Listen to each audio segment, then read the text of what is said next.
Hello students, कैसे हैं आप सभी।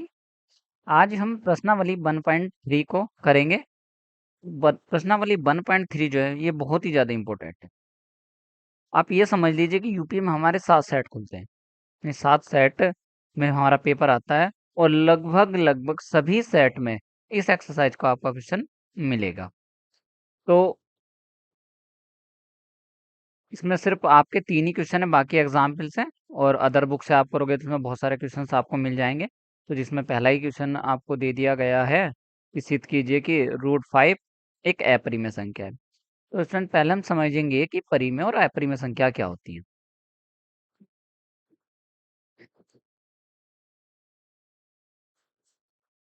परिमेय संख्या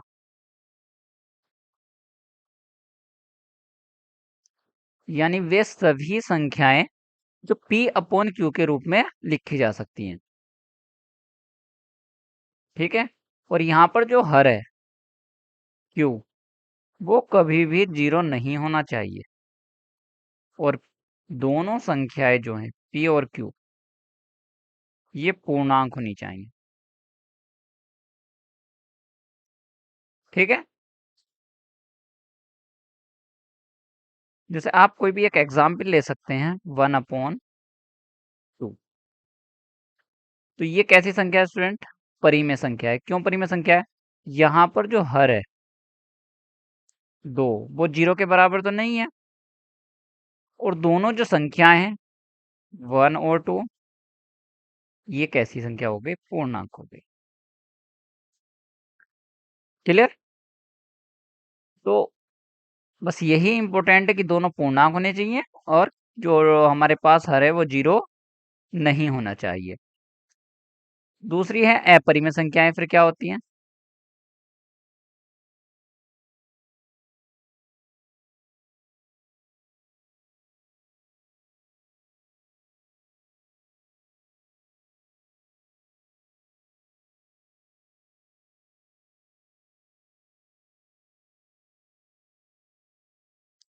अपरिमेय संख्या हो जाएंगी स्टूडेंट। जैसे मान लीजिए कि कोई संख्या है √3। ठीक। अब √3 जो है, अगर आप इसको अपॉन में 1 लिख भी लेते हैं, तो जो ये √3 है, ये एक पूर्णांक संख्या नहीं है।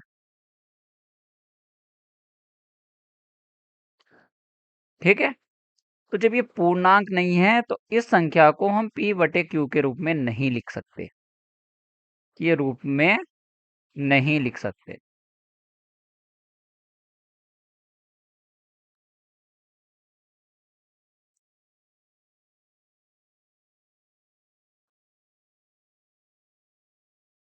क्योंकि इसकी एक खास कंडीशन है, और वो खास कंडीशन ये है कि P और Q दोनों कैसे होने चाहिए? पूर्णांक होने चाहिए। ठीक है।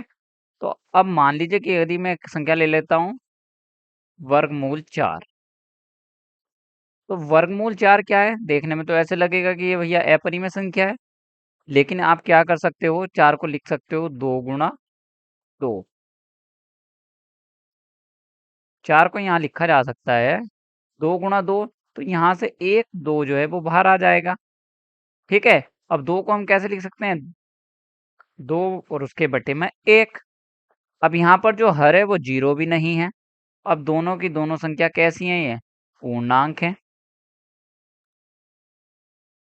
अब ये पूर्णांक है तो इसलिए वर्गमूल 4 कैसी संख्या हो गई? यहाँ पर परिमेय संख्या होगी।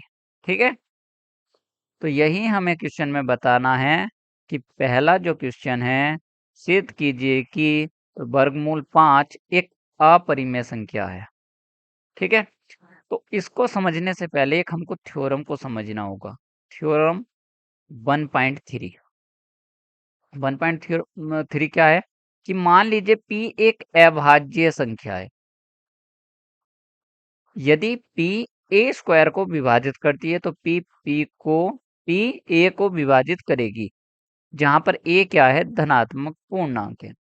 ठीक है। तो P जो है यहाँ पर स्टूडेंट एक अभाज्य संख्या है।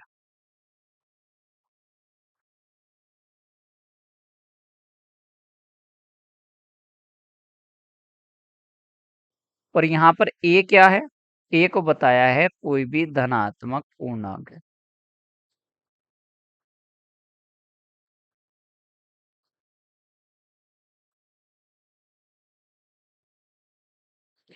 ठीक, तो क्वेश्चन में बताया गया है कि जो p है वो ए स्क्वायर को विभाजित करता है।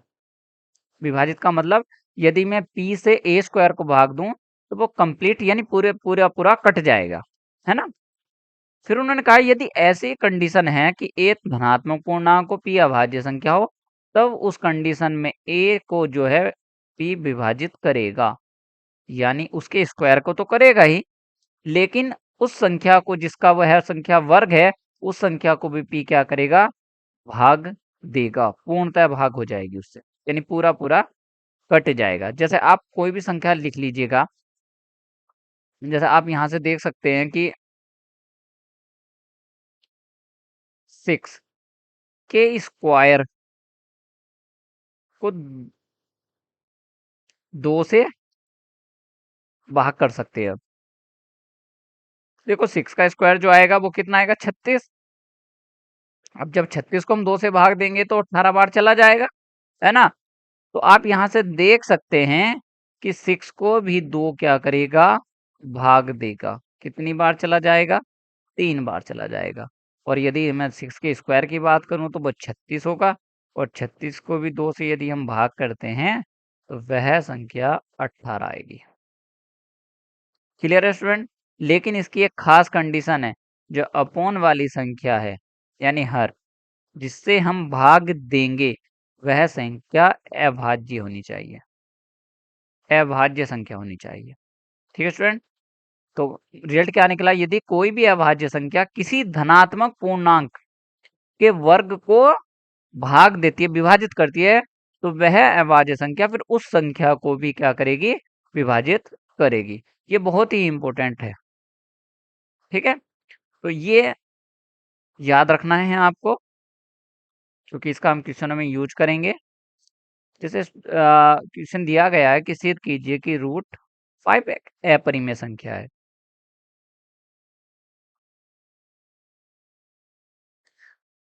तो स्टूडेंट अपरिमेय संख्या है, देखो जी वैसे तो हम जानते हैं कि ए अपरिमेय संख्या है, क्योंकि आप क्या है कि 5 को आप वर्गमूल से भी बाहर नहीं निकाल सकते, लेकिन ये सब हमको सिद्ध करना है। तो सिद्ध किस तरीके से करेंगे? तो सिद्ध करने के लिए स्टूडेंट हम पहले ये मान लेंगे नहीं, ये अपरिमेय संख्या नहीं है कि परिमेय संख्या है, और फिर कुछ रूल्स फॉलो करेंगे। उसके बाद पता चलेगा कि हमें कि भैया ये तो परिमेय संख्या नहीं है, अपरिमेय संख्या है। ठीक है, उसके बेस पर हम बता देंगे ये संख्या वास्तविकता में अपरिमेय संख्या है। तो उसके लिए हमें करना क्या पड़ेगा कि सबसे पहले हम मान लेंगे कि रूट 5 जो है यानी वर्गमूल 5 जो है वो एक परिमेय संख्या है। तो मान लिया हमने, माना वर्गमूल 5 एक परिमेय संख्या है।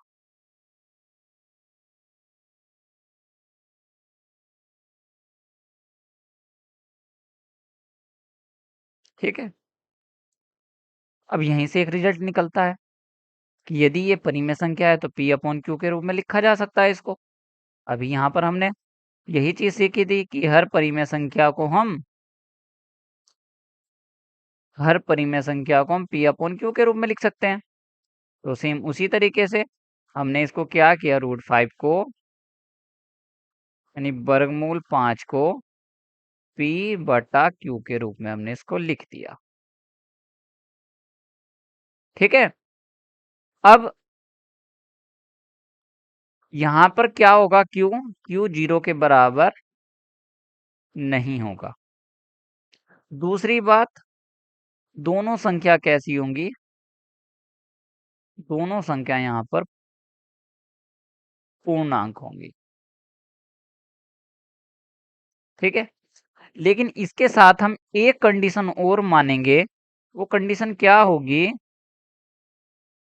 कि p और q में कोई भी ऐसी संख्या नहीं होगी जो दोनों में उभयनिष्ठ हो, यानी दोनों में क्या हो? कॉमन हो। तो इसलिए हम मान सकते हैं कि HCF P और Q का जो होगा वो 1 होगा। ठीक है, तो या आप इसको ये भी लिख सकते हैं कि P तथा Q सह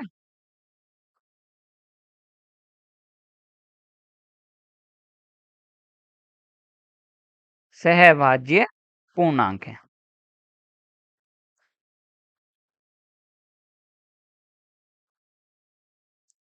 सहभाज्य पूर्णांक है। ठीक है, इसका मतलब क्या हो गया स्टूडेंट कि P और Q कोई भी उभयनिष्ठ गुणनखंड नहीं है।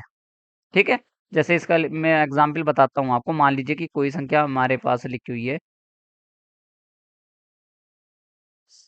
6/4। तो आप देख सकते हैं हम क्या इसको लिख सकते हैं, 6 को 2 की गुणा 3 के साथ, और 4 को लिखा जा सकता है 2 की गुणा 2 के साथ। तो यहाँ पर जो 2 है वो दोनों में कॉमन है। ठीक है, तो इसलिए हम क्या कह रहे हैं यहाँ पर कि P तथा Q में सहभाज्य पूर्णांक है, यानी HCF इसका एक है, तो इसमें कोई भी ऐसा कॉमन नहीं बनेगा। ये हमने बात क्या है यहाँ पर मान ली है। ठीक है, अब हमने इसको यहाँ पर इक्वेशन फर्स्ट बोल दिया। अब इसको सोल्व कर लेंगे, यानी हम Q की मल्टीप्लाई क्या करेंगे स्टूडेंट,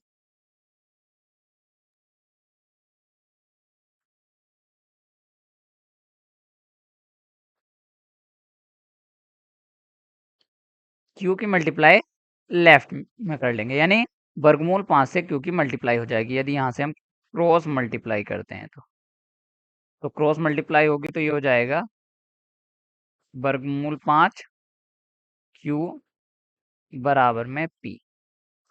अब क्या करेंगे कि दोनों ओर का वर्ग कर देंगे।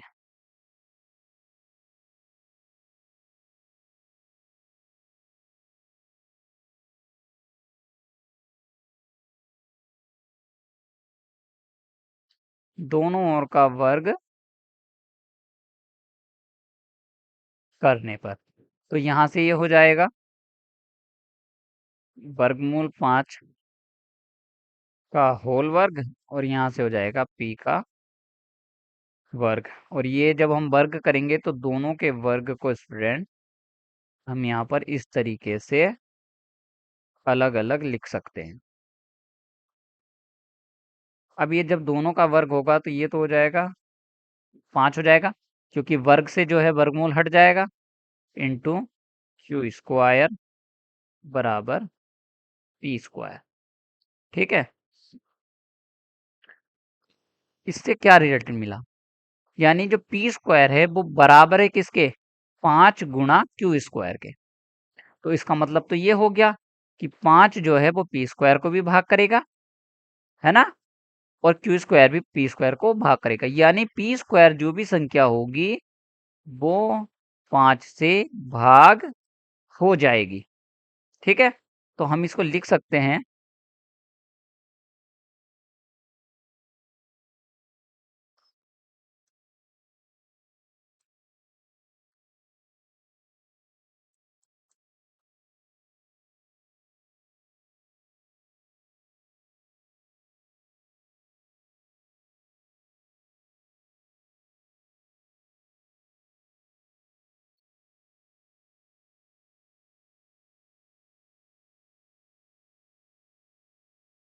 यहाँ पर आप देख सकते हैं कि 5Q²। इसका देखो एक मैं संख्या बताता हूँ कि मान लीजिए कि 2 गुणा 4 बराबर 8 है ना। इसका मतलब ये हो गया कि आप 2 से 8 को भाग कर सकते हो। ठीक है, और 4 भी क्या करेगा, 8 को भाग करेगा, यानी 8 जो है वो 2 से भी कट जाएगी और 8 से भी कट जाएगी। क्लियर है, तो इसके बेस पर हम ये बता सकते हैं कि 5 से जो है वो P² विभाजित हो जाएगा। तो हम इसको लिख सकते हैं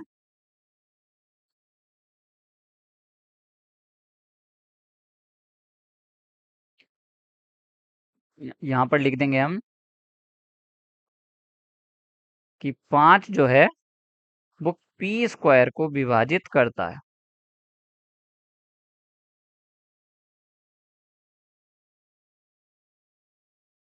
विभाजित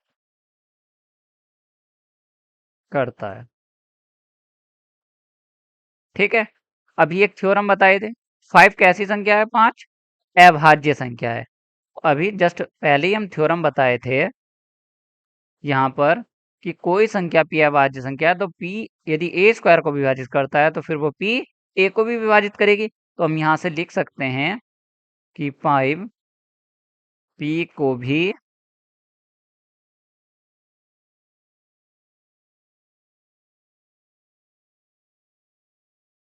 विभाजित करेगा। ठीक है।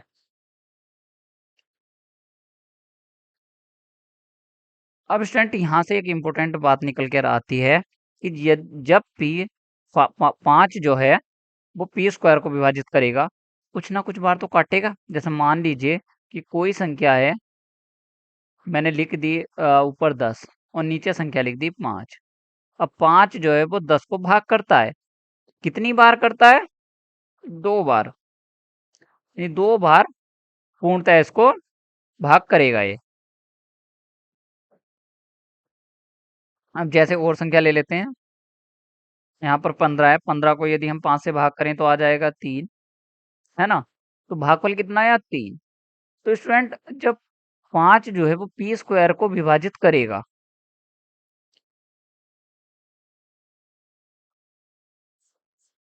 कुछ ना कुछ बार तो करेगा वो विभाजित उसको, यानी कि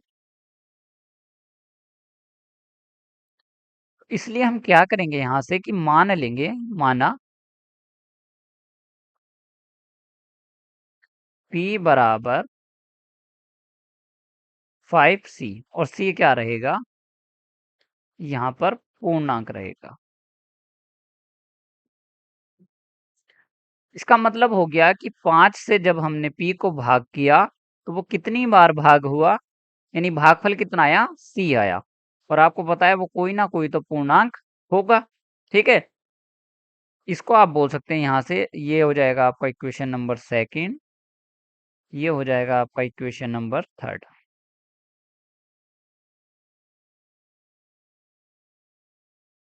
अब हम क्या करेंगे, p बराबर 5c जो हमें है, ये समीकरण हम सेकंड में रख देंगे, यानी p का मान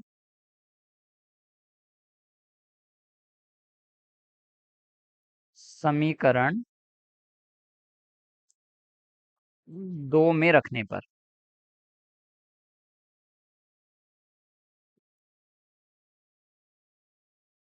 तो रख देते हैं। तो ये हो जाएगा हमारा स्टूडेंट 5 × q² और ये हो जाएगा 5c का स्क्वायर। तो ये लेफ्ट जो साइड है ये ऐसा का ऐसे ही रहेगी। और देखो 5 का स्क्वायर करेंगे तो 25 आ जाएगा और c का करेंगे तो c स्क्वायर हो जाएगा ये। तो अब इसको हम लिख सकते हैं, देखो 5 से जो ये 25 है ये 5 बार कट जाएगा, तो यानी क्यू स्क्वायर जो हमारे पास वैल्यू आ जाएगी वो 5 c का स्क्वायर आ जाएगी। ठीक है स्टूडेंट। तो इसका मतलब ये हो गया कि 5 जो है वो क्यू स्क्वायर को भी भाग करेगा। ठीक है। जस्ट अभी पहले ही बताया था, तो हम इसको लिख देंगे कि 5 क्यू स्क्वायर को विभाजित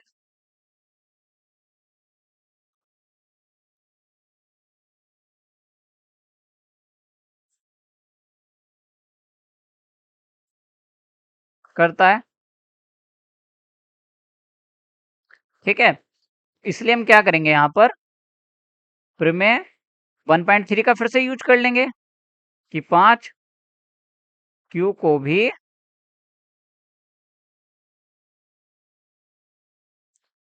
विभाजित करेगा।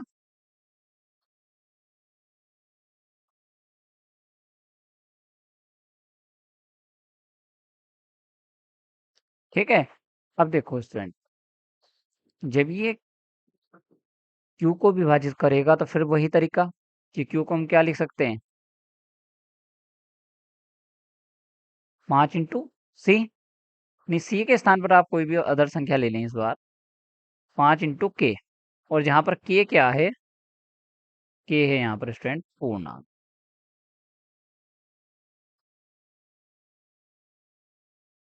अभी हमने यहाँ से इक्वेशन नंबर 3 और इसको इक्वेशन नंबर 4 बोल दिया।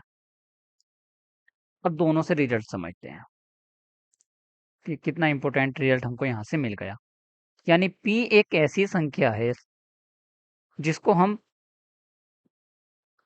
5 इंटू सी का मतलब पूर्णांक, और q एक ऐसी संख्या है जिसको 5 इंटू के लिख सकते हैं। के क्या है? पूर्णांक है। पूर्णांक का मतलब क्या हो गया? 2 भी हो सकता है, सी की वैल्यू 4 भी हो सकती है, 6 भी, कुछ भी हो सकती है, लेकिन वो होनी चाहिए पूर्णांक। के की वैल्यू भी पूर्णांक।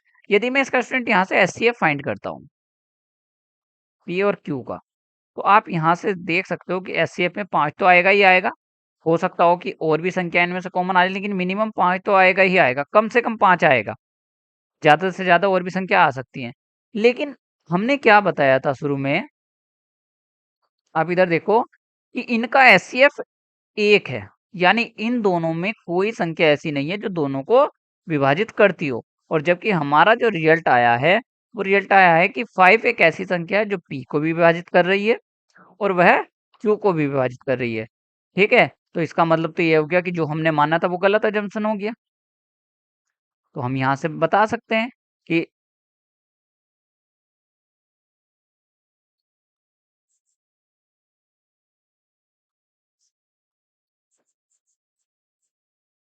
यहाँ से हम लिख देंगे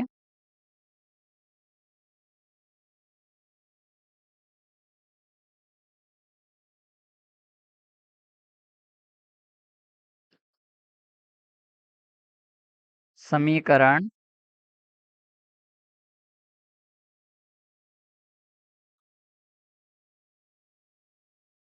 एक सेकंड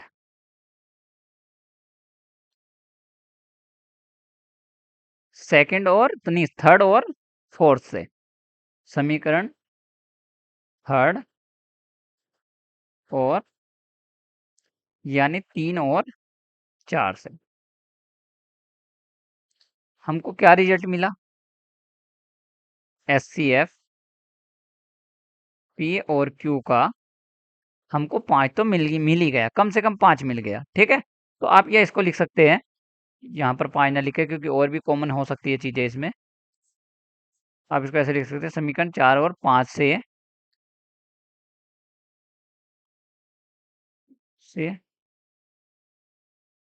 हमें यह ज्ञात हुआ है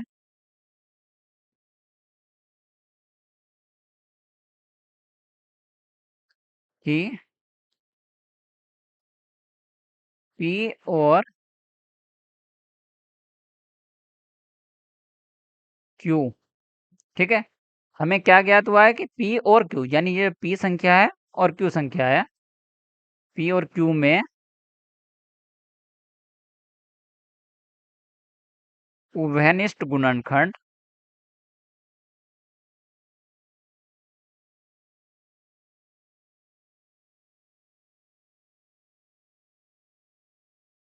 पाँच है। और 5 है तो इसका मतलब ये संख्या क्या हो गया? सहभाज्य नहीं हुई। जबकि हमने यह माना था कि P और Q का उभयनिष्ठ गुणनखंड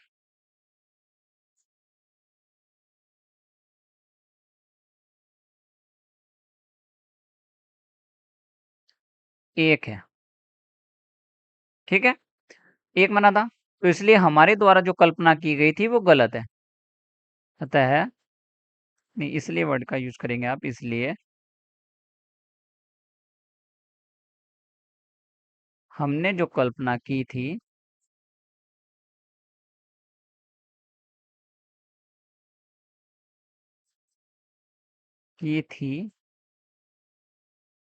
वह गलत है।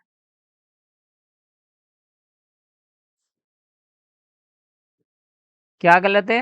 कि रूट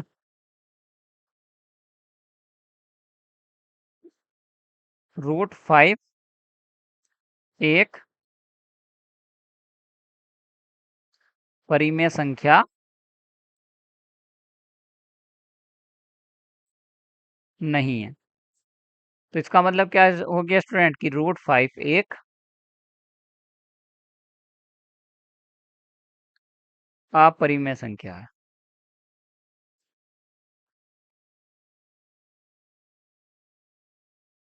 यही स्टूडेंट हमें क्वेश्चन में इसमें दिखाना था। ठीक है, तो इस तरीके से आप √2, √5, √3 सभी का करने का सेम तरीका यही रहेगा। ठीक है स्टूडेंट, बहुत ही ज़्यादा इम्पोर्टेंट है, यानी इस एक्सरसाइज से आपका क्वेश्चन आना ही आना है।